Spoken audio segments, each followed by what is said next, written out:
The machines took a big step forward today. We're talking about artificial intelligence and a Bay Area startup that's showing off what AI can do like we have never seen before. But what does this mean for your jobs? And why were protesters outside the company's offices today? Let's bring in our business and tech reporter, Scott Budman, for some answers. Scott. Well, Janelle and Terry, we are, of course, talking about OpenAI, which has a ton of funding from both Microsoft and Silicon Valley VCs. Today, they showed off what they've been using that money for, an update to a program called ChatGPT, where the AI now wants to be your friend.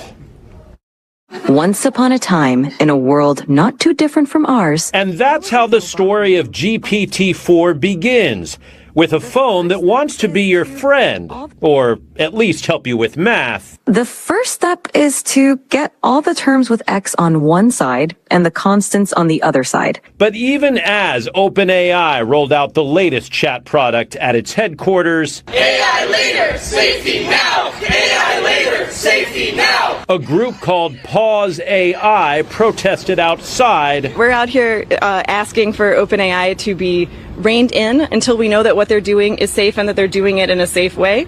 And it really shouldn't be us doing that. It should be our government leaders. Building multi-step applications and AI workflows shouldn't mean writing custom complex code. Developers often spend too much time tracking progress, writing error handling logic, and managing retries instead of focusing on their innovation. AWS Lambda Durable Functions simplifies all of this. Write code using your programming language and IDE, while Durable Functions provides built-in patterns to manage progress and error handling. Build multi-step applications and AI workflows faster with Lambda Durable Functions without having to write complex logic or manage additional infrastructure. Get started today. Biggest short-term risk for ungoverned AI? I'm a huge enthusiast when it comes for AI. I believe that the level of productivity is extraordinary and the technology is moving very fast. You're going to see it used in every sector, in every company, and therefore you're not going to have really powerful companies and powerful individuals trying to stop it, which is what usually happens with the technological revolution. You get, post-carbon energy, and then all the coal and the oil people try to stop it, try to lobby against it. That's not happening in AI, so it's going to actually lead to a much bigger upside than people expect, much faster. But technology is moving much faster than the ability to govern it. And that means that the negative externalities, which one would expect from such a transformative technology, are going to happen very quickly, and they aren't going to be contained or constrained. What kind of negative externalities? Well, one obvious one is deep fakes and artificial intelligence used for disinformation. So, in an election like the United States, where so much is at stake, where people are so angry, where there's so much chaos that could come, we're moving from disinformation to AI-driven disinformation. That's a very significant disruptive risk. Then there's also the question of what bad actors can do to just blow things up. So you use AI to code, it's very impressive. Use AI to create malware, it's very dangerous and costly. Use AI to create vaccines. We love that. That actually got us out of COVID a lot faster than we otherwise would have been. Use AI to create new viruses and new diseases. We don't like that so much. And as you have these new incredible AI tools that are rolling out that everyone has access to, some of which are open source, and they will be used not just for productive purposes, but also by tinkerers and by bad actors, this is the first year we're going to start to see the negative impact of that more broadly. It's already starting to play an impact in our lives, particularly in public services like health and education. Now, the reason we're hosting this summit is because AI technology is developing at an incredible pace. The people who are developing the technology themselves have raised some concerns about what might happen, how it might be used by bad actors, and I want to take a lead in protecting the British people. That's why we...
Yo, 1 2 1 2 1 2 1 2 1 2. All right. Yo, what's up, Dak? What's up, man? What's up, man? Back at it again. I was saying to you backstage, this is episode number 13. Time went really fast, bro. Oh yeah. Yes, indeed. Man, you know, we were doing a study thing for like 3 months while I was in Peru. Um, and it culminated perfect. You headed to Vietnam. Beginning of November, I took my exam middle of November. Um, and then when you came back, and I had already taken an exam, it was just like, you know what? I think I got this. So I'm just gonna double down on my weaknesses and whatnot. I'll buy the 6-pack exam from Stefan Marek. That is a supplementary package to the course that Theo uses in the boot camp and whatnot. But not like in general, I think I got it. But this podcast actually ended up being a supplemental thing since we don't do the study sessions anymore. They're broad and sweeping conversations, but I think it's a good. I mean, at least one, it's entertainment, it's content for the channel. It promotes, brothers being in tech, cloud in particular, leaning toward AI, machine learning, systems design, etc., and some engineering aspects. The brothers that want to go into that, but for me also, it is actually ended up. I was thinking the other day, ended up being kind of like a supplementary study session thing because it's like, while I'm actually learning this stuff and prepping up to take the exam again, I'm able to like infuse the conversations into like real world applications, scenarios. It's a it gives you a holistic perspective on the actual subject that you're studying. While when you're drilling and going through, reading the white papers and everything, and drilling on the practice exam questions and everything. I find it easier to learn when I can put it in context in the real world in terms of how a use case or something would be applied, and I think this is contributes well to that. Oh yes, I mean being able to map it to something that you've either dealt with before or something that's been applied, an application, and you deal with it day to day with, it sticks. It tends to stick more in your mind, and it tends to be more relevant. No, definitely. And you were telling me before we got on that because I didn't know this, that you're actually writing kind of like in-depth articles based on your industry. And you're using that your LinkedIn as such, and that it's contributed to you networking with regard to career and everything Yes. Yes. on LinkedIn. Yes, this is something that I extend to you and other people that are in the group. You have something that you learn, and you've done it, and it's something that you can explain. You can explain it in a way that is relevant to other people who cut the check, so to speak, cut the checks, who bring people onto the team, who sign the dotted lines. Being able to teach what you've done, or to teach a particular technology and talk about how it works, why should your client care, business care, and where has it been a benefit? Where has it, drove efficiency? And you cite that, and it does help you indirectly because you bring people in who may have expertise in areas where you lack, and you can leverage and lean on them for other, future opportunities, or just to pick their brain when you're trying to pitch a particular solution or approach to a problem. So that's what it does. Long term, it helps strengthen the network, and for outreach. Oh, you know what? I added. Have you ever seen those study with me ASMRs or Pomodoros on YouTube? I actually watched them a lot last year. And it's usually like kids and it's usually like engineering or mathematics majors, or kids in law school or med school. But like there are whole channels where it's like the cameras are set up and it's like, study with me for 4 hours, and it's like it's not even time lapse. Like you watch them sit up there and study and stuff like that, and then they'll do breaks with the Pomodoros and stuff.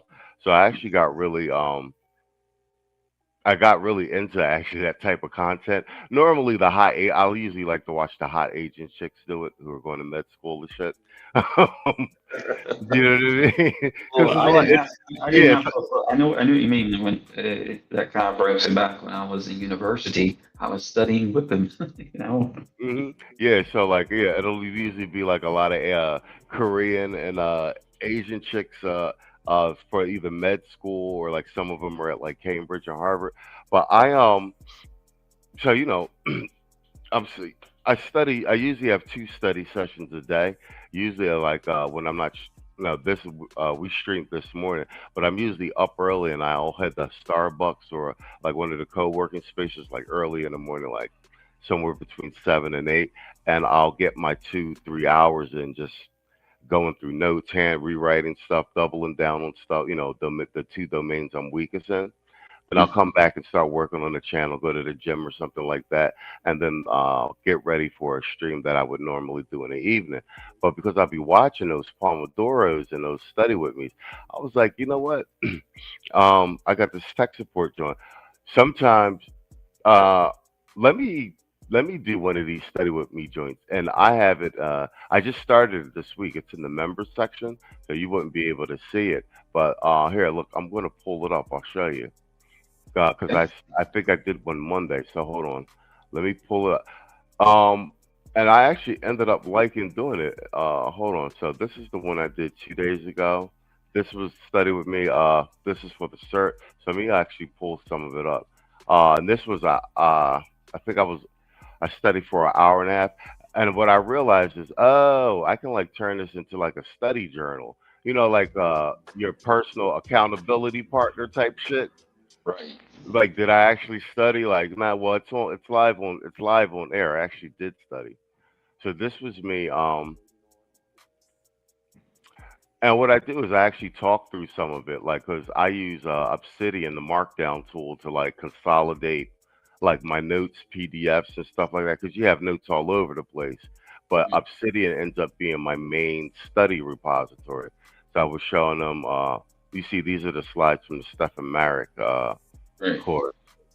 And then I showed how I used the LLM to consolidate the test questions that I got right and wrong. I turned them into a document, throw them into Google's pre-made LLM for you, the LLM notebook, and it generates all my study notes. And then I went through some of my study notes live. This is because, I'm weakest in cost optimization and the security domain. So that's, like our conversations that I've just doubled down. I have a theory. I'm just doubling down on security domain I took there's 6 tests in the new practice test package I bought. So I've taken 2 of them so far. And all I've done is consolidate the right and wrong answers on both cost domains and security domains, and I've just been doubling down on them. So I'm going to retake both those tests next week, and I have a theory that because I didn't double down on the resilience or high performance stuff. So I'm going to see if I just doubling down on security and cost, if I retake the test again cold, if I get a percentage increase of my my score. You see what I mean? Right. What you're doing essentially is you're looking at what a particular section where your weak point is. You're hammering down, like improving that area, and then going back and recycle through that exam prep, and that ought to increase your score. And you do that for the next domain, and that is recycle through understanding what the concepts are, hammering that down, then recycle through the test again, get your points back up, and then of course your overall score is going to increase and put you in the passing section. So that's really that's what I did, when I was studying for these exams, is that I would hammer down my weak points, go over them, then go and recycle through the practice exam. Once I achieve at least 80% or higher in that particular domain, I'm ready to go. Overall, everything else is good. I'm ready to go. Like set up a time to take my actual exam. So you should be on your way. And really, that's a common thing, though. Like the FinOps and the contingency, the disaster recovery, backup, those tend to be weak points in general in practice. So once you get this part here straight out, you should be good on the test, because a lot of the questions are driven towards, cost optimization and disaster recovery. Whatchamacallit? So, and I was basically, I just figured it's turning out to be like one. You know how you just said earlier before, like if you could teach something, you know it. So this is like a cheat code for me. I get to study live. I get to make content in the members section. But it's not me just blindly studying it. I actually talk through a bit and be like, okay, so people know what they're looking at. So this right here, these are the when I because I'll remember I was saying to Josh like, yo, you can use the LLM and it will create the study materials for you. So um this is from the data set of just the correct and wrong uh, questions from the cost domain, but these are some of the study materials the LLM generated for me. This slideshow and everything, and it's I absorbed the information better. So I was going through. This was me actively going through some of the study materials. This is my LLM. You see, I've got like I uploaded the Kubernetes book. I uploaded two of the Kubernetes textbooks and stuff like that because it makes mincemeat of huge what do you call it onerous reading, and like it gives you flashcards, mind maps, everything. So yeah, this is me going through the security domain section. And like I said, I'll double down, retake both of the practice exams, and see if my score increases significantly by just doubling down on those domains, because I tend to do really good at the high performance and systems resilience domain for some reason. Right. Well, I mean, because that's what we started with first. You know, once you understand the system, like you have to look at it from a macro perspective. Mm-hmm. Part of this, what drives the system, is the cost, the optimized cost of financials, whether it be the financials from a technical standpoint to the costs just from what the company can afford, you know, what they can afford to implement. All right, bet. So yeah, I wanted to show you that because it's in the members section, so you probably wouldn't have seen it. But yeah, and I did another one last night, and I was pressed for time yesterday because I had another live stream to go on at midnight, and I was like, you know what? Let me just put on the Pomodoro Live on air and just study for 30 minutes, and I actually got a lot done. So I think this has turned out to be a good study and content hack for me, ironically. Yeah, I mean, putting in, you know, you don't want to go too long. The sweet spot is like maybe 30 minutes to an hour a day. Mm-hmm. And because when you do it that way, you're focusing on the main points that you need to get through, and your retention is going to be a lot higher than going over that threshold. You're going like 2-3 hours, and your mind's just going to be just fatigued. You're not going to be able to retain what you learned the day prior. Well, you know what? That's a good point. I agree with that too. That's kind of I think maybe by default been my approach. Wait, can you hear me? Been my approach to Yeah, you're All right, cool. To a bunch of stuff, but like I said, these conversations weekly, for some reason, I think it's been helping me just understand the entire industry and the materials better in general. Because, like you said, I'm mapping it to something larger. It's not just questions on an exam and information in a course and everything. When I look at it and I read and I'm listening to concepts, uh, I can kind of map it to real world stuff now, based off a lot of these conversations. right. All right, so this is part of the podcast. Me and Theo went through like just to begin like the first round of questions on this the last podcast we did. So I actually want to just do a follow up question on here because we're actually already at the 23-minute mark.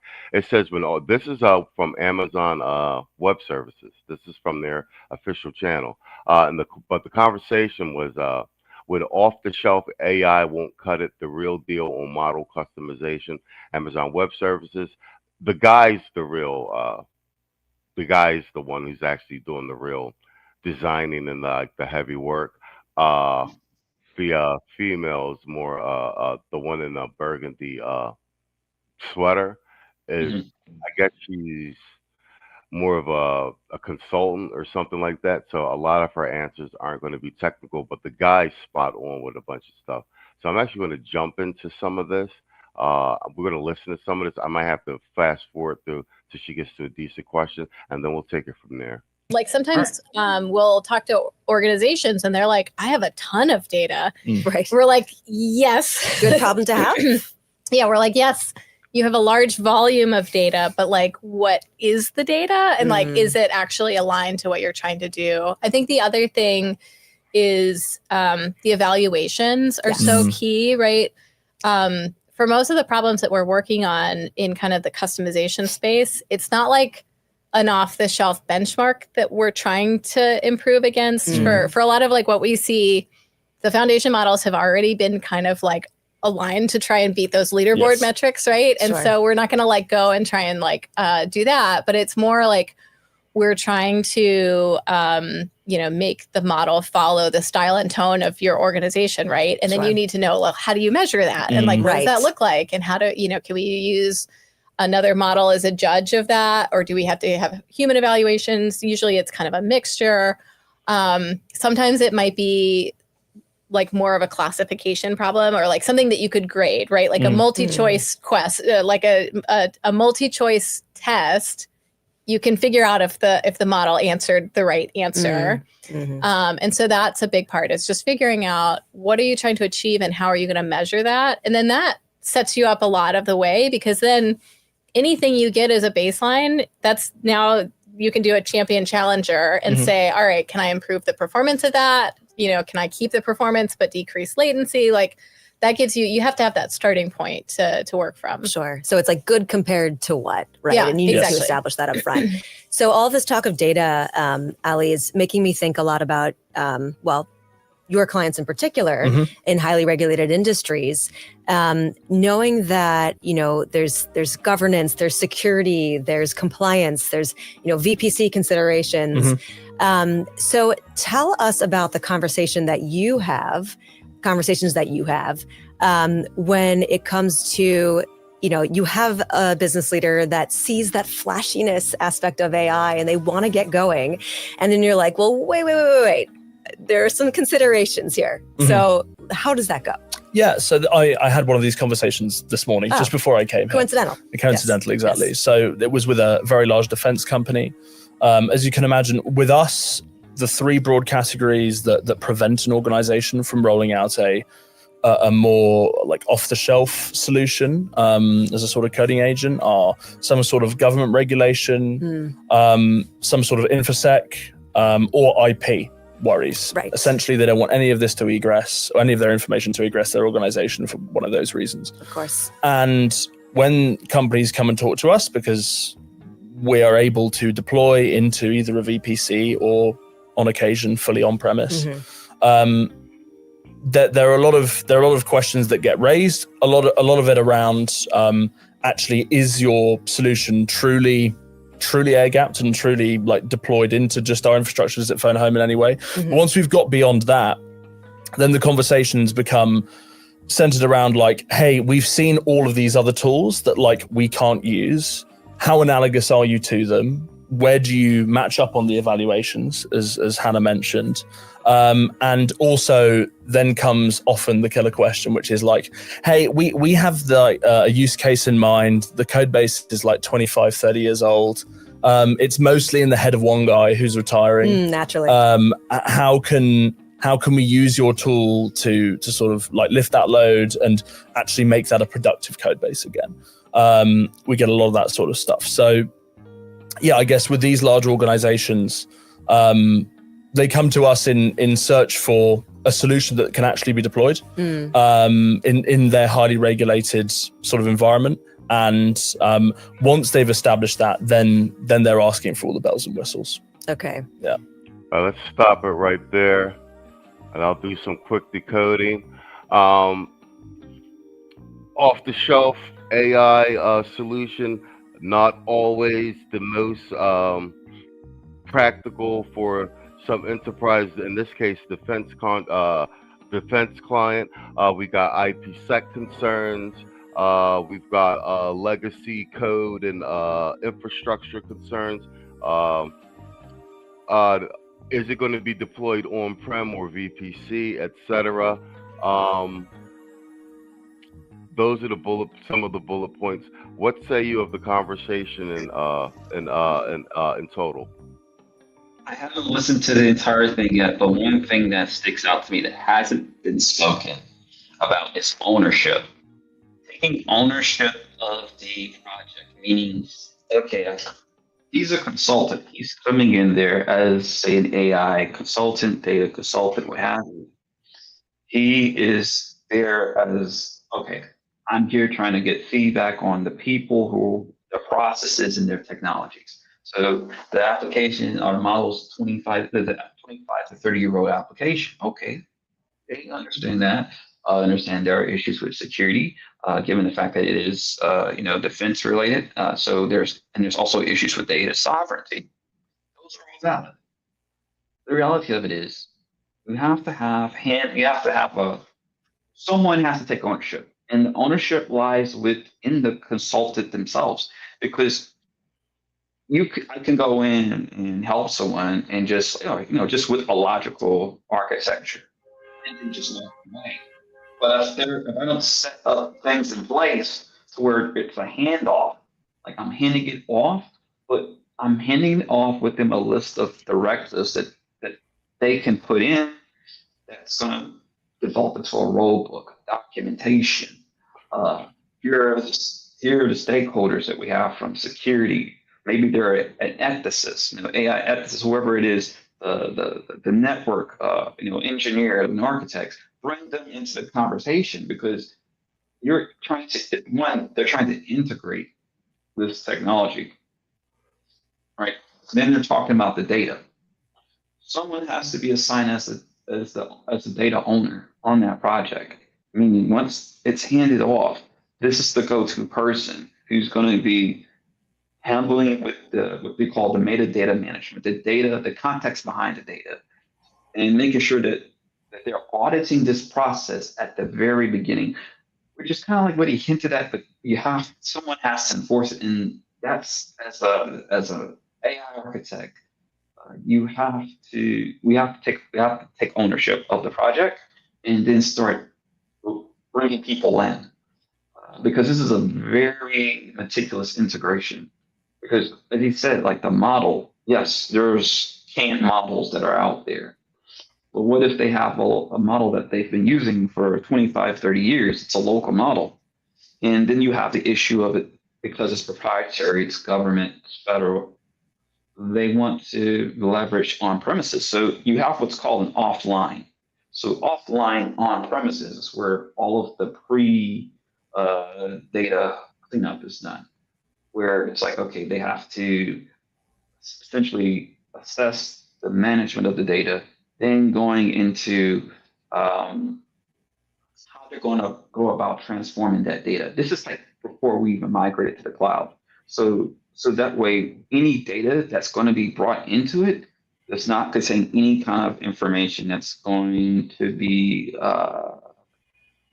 like almost like PII, but also be anonymized to where it doesn't identify certain people or locations or anything that would be construed against the regulation compliance.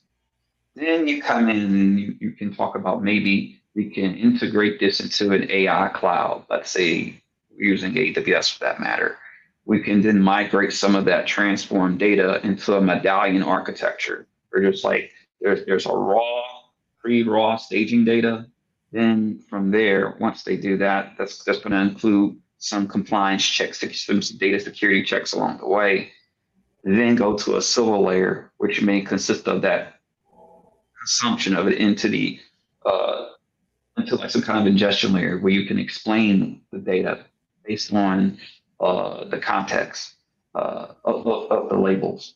And then there's, okay, now we have all that explained. Now we need to actually apply it, making that as part of an application, maybe a decision engine that they were referring to, a recommendation engine. It's a multi-tier process, but as you said before, if it's feasible to do it on premises, it's probably better in that case, because they don't want to expose the data. So it's in a way they're wanting to virtualize. It's basically like virtualization. It's like virtualizing the data without exposing like all of the proprietary, all the secret stuff.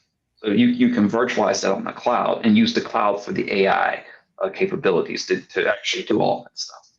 And it would just save a lot on costs. And then because you have the physical servers, they're able to have the adequate bandwidth that they need to do all the churning on the data and all that priming that goes into that.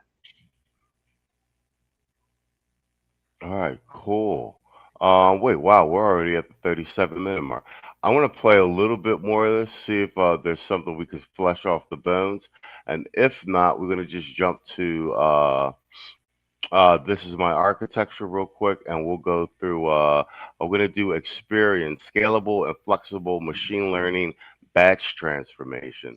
Before you start, just want to make sure that like this, I'm just giving like this, I just gave like the added context and how kind of like there's other people in that conversation that go into doing the actual AI, like because it's like you're going into someone's, you can't just walk into someone's house and say, hey, look, no, you're a guest, so then they gotta, you gotta follow, like you say, the rules of the game, and they want you to understand that, and you can work with them, Yo, what up? Yearn and learning, listening while in the office. Good stuff. See, all right. I told you we're gonna gradually build up an audience for this. Because like I said, I think especially like in this particular space, we don't see, there's nothing with guys just talking real applicable, up-to-date tech, people who are actually gainfully employed in that industry, and guys who are actively learning from all aspects of life, from blue collar to white collar. It's this is an anomaly, almost unicorn type podcast. You know what I mean? $6 million man. Yeah, no, it's always tricky. I can imagine where it's like you want to be able to, whether it's for an agent, like replicate, a certain workflow, or in your case, like make use of the data, but it's not digitized, let alone on paper. I'm sure that's yes. I mean, some of these code bases don't even use Git, which is something that we didn't anticipate up front. So you start getting hit with a lot of these kinds of questions, and over time our product will develop and become much more holistic in like, oh yeah, we have seen that once before, so we can deal with that. And every additional customer that we talk to, in this occasion this morning, they actually want a VPC deployment, which is great. So we can do those deployments much more quickly, and we can deliver them, highly customized models, but like in their cloud. In this case, it was AWS, which is great. Oh, good. And in those situations, it means that also when they want custom models, which they often do on top of the custom agent that we already have, like that iteration cycle is much faster. We might be able to reach into their organization and use some of their data to train on their own code bases as well. We often get asked as that. Similar to Hannah, that's always sort of a last resort. We try to avoid doing that as much as we can, but in certain situations with necessary, truly niche languages and use cases, you have to. Okay. So Hannah, I want to go behind the scenes a little bit of the custom model program. When you see customers investing heavily in model customization, there are a lot of learnings, of course. But if there was to be kind of that one preventable failure that you've come across, we were like, we've just done that one thing a tiny bit differently, it might have been a different outcome. Yeah. So I think a lot of the organizations we work with are already, they're looking for insight and guidance. I would say one of the things is like, we already talked about working backward and having kind of the evaluation that you're going to use. That's like step number one. I think the other one too is like taking incremental steps. And so maybe by the end of this, you do need to make your own foundation model. But like, that's pretty rare. It's pretty rare that you have to like make your own new foundation model. From scratch. Yeah, kind of think that they might need to start there. And so, I'm a big believer in only adding complexity when you need it, right? And so, Smart. Start with prompt engineering, start with RAG, and then, as you're moving into like, okay, we actually do need to modify the weights of a model, start with like parameter efficient fine tuning, right? Like a low rank adapter kind of fine tuning.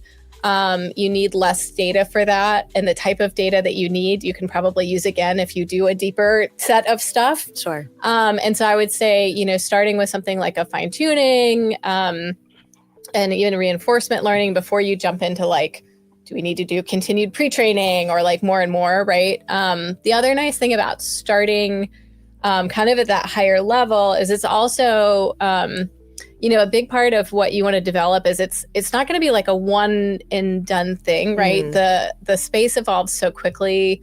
New models come out pretty frequently. And so one of the nice things is if you can get your pipeline, you get your data in place, you get your pipelines in place, you get your evaluations in place, really the model can be a pretty modular swap out at that point. And so think about ways to not over rely on the foundation model that you're using, but have all that other stuff around it so that you can kind of continue to iterate and experiment and kind of evolve with the landscape, right? Interesting. And that's coming from the... All right, hold on. Let's stop it right there. All right, I'm gonna have to tell Theo next episode because we trashed her because you don't get me started. I won't necessarily trash her. This is a systemic problem. The systemic problem is that, and I've just talked about this in my recent LinkedIn article, is how there's always this pre-baked in bias on a particular framework that they read if you might have read in a white paper or something, and you're not looking at the problem face forward. Before we can even say, okay, we're going to apply reinforcement learning or some particular AI framework, we have to understand, one, the nature of the data, and then audit against the data to see if it actually is a fit for this particular application. One of the things that I've learned from one of my mentors is that we were talking about designing these systems. So you have what's called a small learning model, or a small language model. And that is something that's local for that company. So it takes all of their local data that they went in and labeled, and they've defined what the use case is, which is the first part, right? So you have the business case, you know what that is. Then it's the use case. The use case is so we have all this data that's already been labeled, you know what it is. It's in what they call a single source of truth. That single source of truth contains all of the data collected. So the small language model essentially is going to be your in-house chatbot. It's not reinventing the wheel. It's just taking the existing data that you have, and maybe you have local, because again, a lot of times they have proprietary. They may use econometrics data if it's for a financials company, or if it's for the healthcare. Maybe someone is doing some type of biopsy research, and they have different types of informatics type equations. You want to make sure, so those things are common. They're not rare. They're very common. What is also common is that there's a lot of misfires. About 95% of AI projects that fail to go to production. And one of the main reasons why is because people are coming in, leading with, hey, here's my solution, or here's my framework, here's the AI. And it's like, we don't even know what the problem is. We don't know the people in the room. We need to listen to them so that we can drive towards the framework before we even feel like there's the business case, then there's the use case. And then from that use case, we have what's called a logical architecture, or a logical framework. And a logical framework is technology agnostic. And then you go to maybe a physical architecture and say, okay, we want this separated on-prem. We want to do all of our in-house offline work so that way we can get the data compliant to do modeling. And so one of the things that goes into that before we even talk about modeling the data on an AI that's in the cloud, an AI service, So if you want to inject what's called noise, it's essentially like when you're reading an instrument. Let's say it's just, it has noise in it. And so it has a scalar, what they call a signal. It adjusts the signal to noise ratio. This is something that you have to inject in.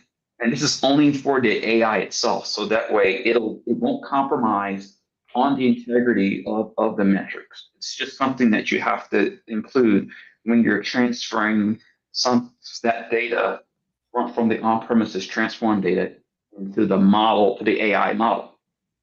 But even before all of that, you have to decide what's the approach. Do we use machine learning, which is more predictive? There are models that you can use for that.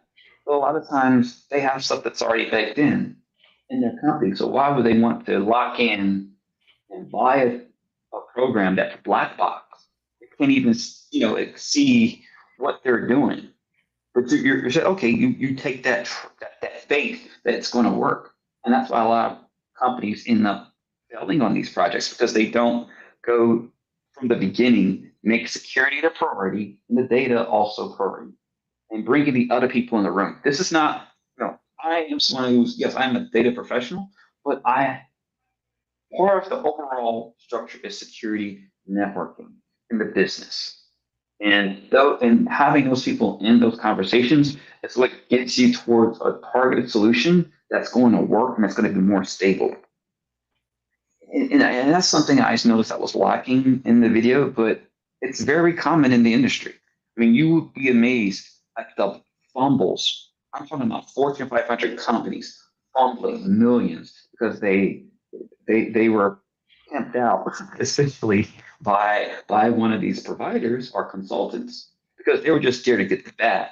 They did not hand them off or take ownership of the data and put things in place so that when they leave, they can hand it off. They have security baked in, how they're going to do run like different drills, set up drills in place in case to do these worst case scenarios. So you bake in a culture of where it's like, yes, we're here to help you, but also we're also going to make it to where you're going to be what's the word? I'm here to make sure that you're reinforcing that it's the onus is on you, and that way you're going to be more involved in that, and you'll have less problems, with the project not going to production. It will more than likely go in production, being more stable. But you've got to go through it like stage to stage, audit it, because what ends up happening is someone's going to come in and the auditor is going to come in. Maybe it's the security auditor, and they're going to roll through the coals, on their checks on their data and other aspects of that.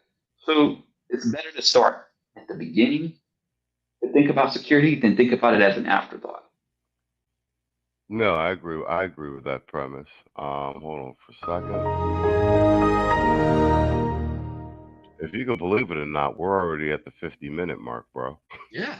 that went fast. Yes. Yeah, that went fast. And we actually tried to speed through those questions. So, do you want me to pull up the architecture? I think let's go for it. That's a 5-minute segment.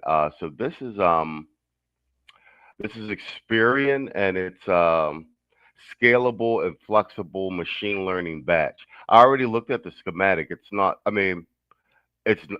as complicated as some of the other ones. So it's only a handful of components in this particular batch stack, but the services used and whatnot.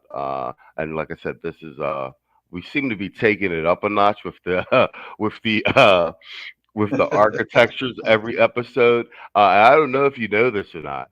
So we did you and I did Snap. That was the episode with you, myself, and Joshua. Yeah. And I did Snap again with Theo, the same AWS stack.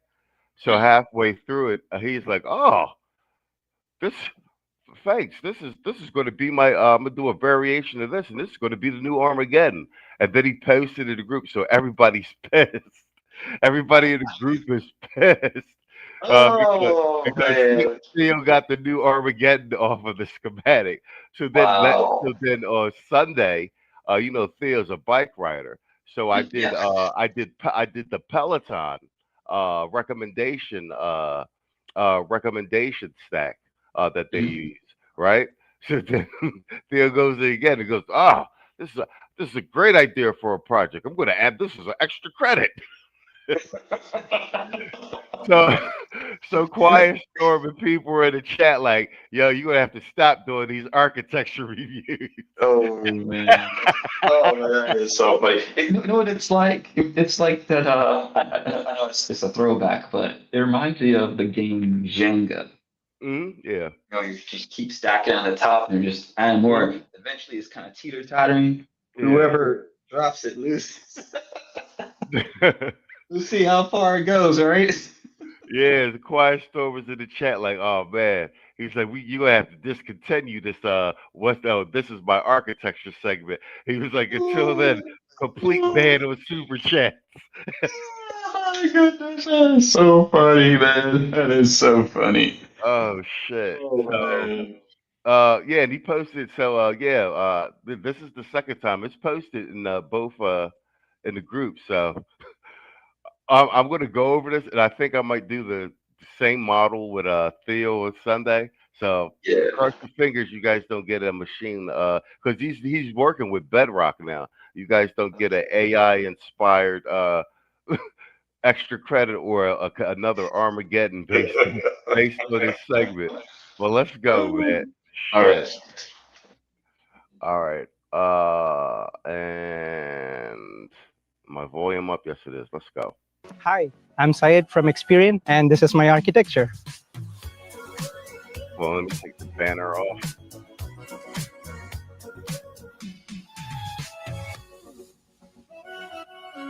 Thanks for being on the show, Syed. What do you guys do at Experian? Experian is a data analytics and credit scoring company. So we get data from 400,000 plus institutions, financial institutions across the nation. We aggregate the data and provide consumers credit reports and the financial institutions to take decisions on their credit offerings like loans, auto loans, mortgages, etc. Wonderful. So earlier we learned at Experian had simplified the machine learning model deployment for clients.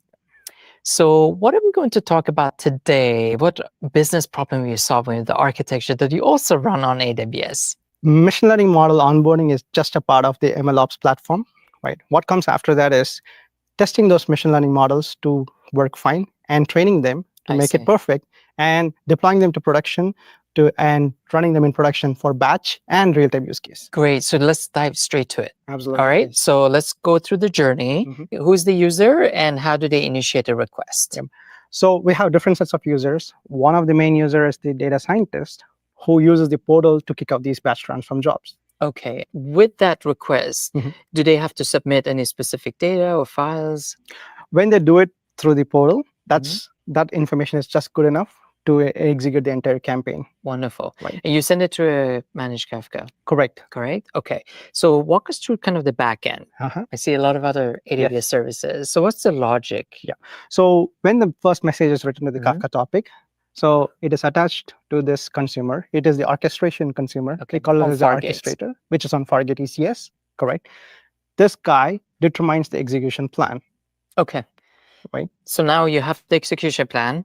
But what's the set of events that is triggered? Yes. So once the orchestrator determines the execution plan, it writes the message to another topic on MSK, which is managed streaming for Kafka, right? I see. Which is consumed by one or more consumers here. And that sits on Fargate as well? That is true. And it listens on the topic you mentioned. Yes. Does that mean that you can have multiple of these happening at the same time? Yes, exactly. So this whole architecture is event-driven, and these 4 units are, we call it as an operational functional unit, and they are independent, and they can be executed in parallel or as sequential. So these are, what do you define as? Is it your processing engine? Yes, it is the processing engine for the batch. So let's go a little bit deeper here, right? So I see EMR, SageMaker. What are they used for? Yes. Once the execution plan is determined by the orchestrator, and this consumer, which is the operational consumer, will know whether to execute a pre-processing job or any kind of job on a EMR cluster, or it has to trigger a batch transform job on a SageMaker. I see. Give us some examples. Like, why would you use EMR for pre-processing? So when a job is triggered, right, it could be relying on more than one data source, and these data sources could be in different formats. So we use an EMR cluster to get the data from different sources, make it available in a different format so that it can be easily consumed by the SageMaker. I see. So it's transforming the data pretty much for you into SageMaker, what you do. Okay, model. And then in SageMaker, you provide an endpoint. This is the deployment or testing of the model? Yeah, is that so correct? this architecture could be used for testing, training, as well as production batch models. And production. Yes. Wonderful. And any given point in time, as a user, say in this case, a data scientist, I want to get an update as to where this is. Oh, yeah. How do you facilitate that? Yeah. So when this consumer triggers the jobs, right? So it also writes the message to Kafka topic so that the next sequential action can be triggered, right? And not just that, it also writes the message to the open source service, which is our metadata store. So you can then see kind of the status. Exactly. Okay. So there are APIs which pulls the data from the open source store and relays the current state of job for the users. What's the function of Event Bridge? Good question. So the entire architecture is event driven, like I said.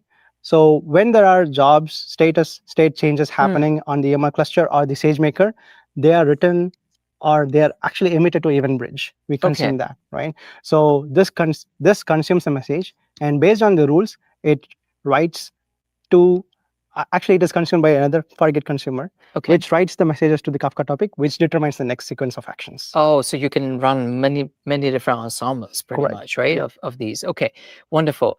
And I also see another Fargate here. Oh, yeah. So this is the last consumer, which is actually the notifier. So this consumer or consumers can do sequential steps, right? But this consumer is the action consumer or the notifier consumer, which consumes the messages all along and determines if it is the end of the execution of a batch campaign.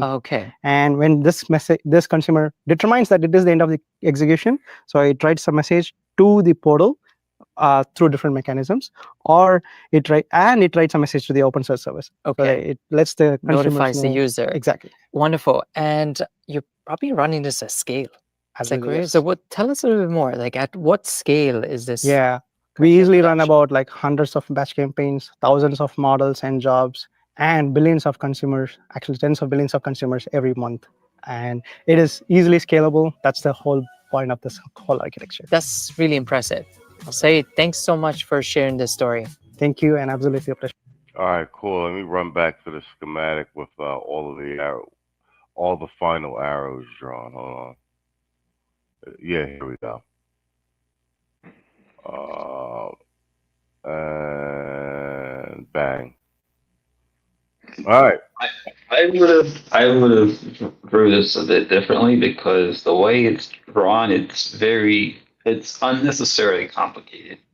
All right, so he says he has the data scientist. Let's just start with Kafka first place. Okay, so Kafka, essentially Kafka is a managed streaming. So he doesn't explain when you switch to real time at first, like going from batch to real time.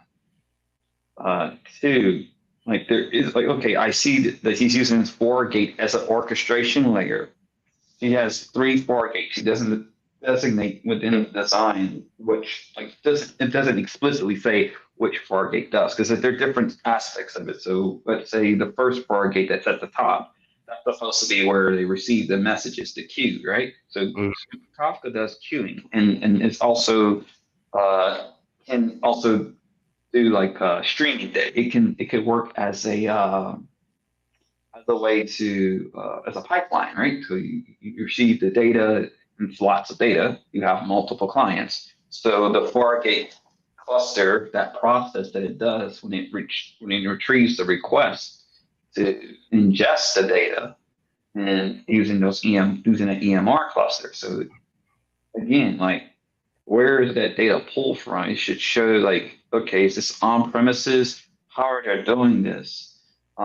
This is kind of like, this is a bad design in my opinion. I mean, I understand, that 5 minutes on there, but to me, it should at least be clearly designed in a stepwise format. 1, 2, 3, label what that process is. It just has Fargate for each of those 3. It's not very clear, at least in the explanation to me. I mean, I understand what he's saying, but if you're someone that's trying to like learn this, you're kind of lost. What say you? What say you? No. I agree. I mean, but I did. The what you said? Yes. It looks like there's 3 Fargate.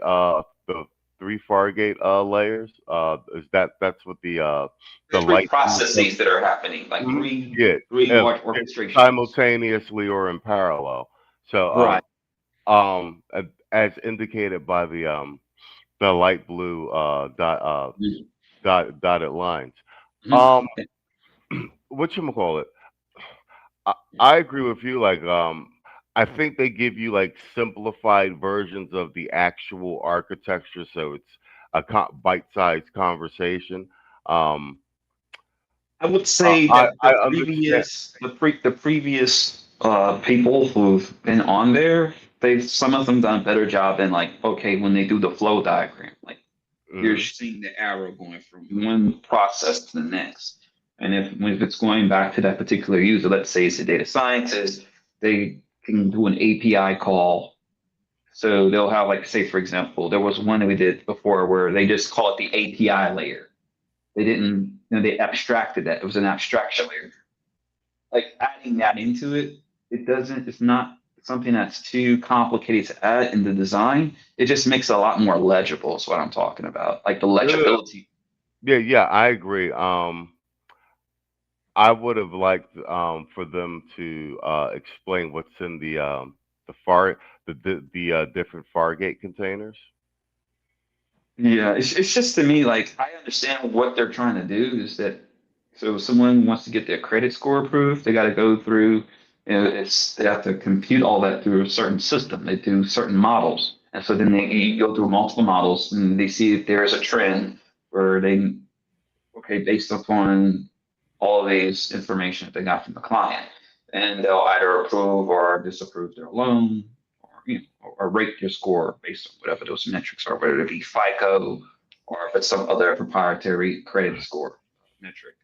And I get all of that. Like, I understand, like, within that, that it scales, because it scales based on customer demand, client demand, and then there's the event-driven behavior.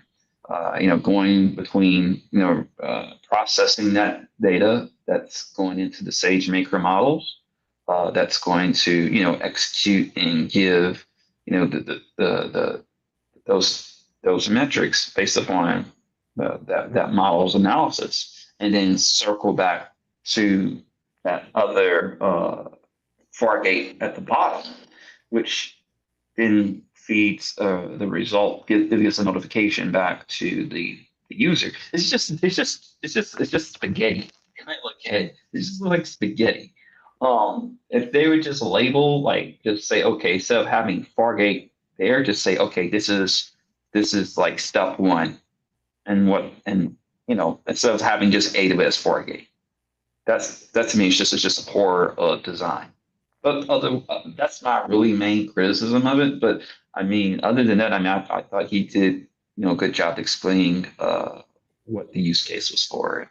It's just the design is too. It definitely needs some retooling. But otherwise, it was a good video. No, I'm with you on that. Actually, I think you inadvertently pointed something out with regard to that. That's where that whole it's like when we were learning advanced calculus, like sophomore year at university, and the professor comes in and he fills up half a board with like stuff from the middle of the book, but you're really on like the second chapter of the freaking calculus book, but he's writing the stuff that's in the middle, and everyone's in class like, what is going on? And that ends up being like, oh, the magic of mathematics. It's the same thing with this, like drawing out explanations and drawing out a lot of these dots. And you know what the other thing too? It ends up being like it ends up making an extra. It ends up adding to that whole the magic and mystique of IT. Right. It AWS does. magic. Yeah, it does. And you know what too? One of my mentor, he says, there's a difference between being a good architect and a great architect. What makes a great architect is someone that can go beyond talking about the technology and actually make it relevant to the end user without like in real time. Meaning you can take this architecture that you have here, but instead of using Fargate or EventBridge, you can use the business terms that apply to that to that client. And then it just sticks more because you're mapping it to something that they're a process that they're trying to improve. You know, Yeah, well, it's just you've subtle got to things be, like that. yeah, you've got to be able to take that. I think, It's the speed I jobs. think that's what 10x to my performance. When I took the SAA the first time, it was because you simplify the study. So our study says you simplified a lot of complex system design concepts and some rules of thumb and how to think through use cases. So when I actually took the exam, I wasn't relying on my memory. I was relying on my memory in terms of knowing what the services were and how they function. But in terms of solving the use case, it was more so a matter of being able to put them together and identify, integration and identify answers that just logically didn't make any sense because of my fundamental understanding of some of the core AWS web services. Does that make sense? Absolutely. And then when a lot of times before you even do implementation, remember I told you there's a logical architecture before you get to the physical architecture. And one of those things is that it's like a art of reading the room. Like you're working with people who are non-technical as well as people that are technical. You're that bridge. And so when you're having somebody that's the system engineer that designs it, they have to have in mind the audience that it's just like someone that's a graphic designer. They're not, like if they just did the art for themselves, then they're probably going to lose that client's probably not going to go back to them again. You're having to take into consideration what their inputs are from the human side, and also weave that into the design so that you have a design that not only addresses the framework or the solution, it also maps to the human use case, the human problem that you're trying to resolve. That aspect of it really makes sense because you're not just implementing the technology, you're a solution or an architecture, you're interweaving something that's going to, that's going to help ease on the people that are going to be in that system. It's going to make it to where you take into consideration the human psychology that goes behind this. You want something that is it going to frustrate people?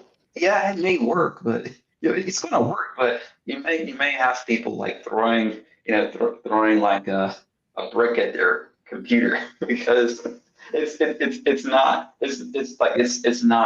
fluid, with the human machine relationship, so to speak, human technology relationship. No, I think that's 100% spot on. And if you could believe it or not, that is time. 1 hour, 11 minutes. I gotta get you up out of here, bro. Yeah. Whatchamacallit? So another episode down. This was another good one, bro. Like I said, I think the level of difficulty is gradually increasing as we get comfortable with the conversation. I would say that one thing I find that's difficult, it goes back to the end of the day, is the speed jobs. It's the communications. Not so much the technology, but like make things make sense. That's a process that you have to go by asking, it's like the scientific method. I have an hypothesis, I perform some tests, there's a conclusion. But in between there, it's understanding why am I doing this, and what do they want, and so being able to map it and take those complex, dynamics into a palatable form that people could understand before we go into implementing with certain technologies. Because the technology, yeah, we know that's going to be there, but it's like I said, AI is always changing, updating technology. As an architect, I can give references on, I can keep up the date on what's coming, but I don't really have the time.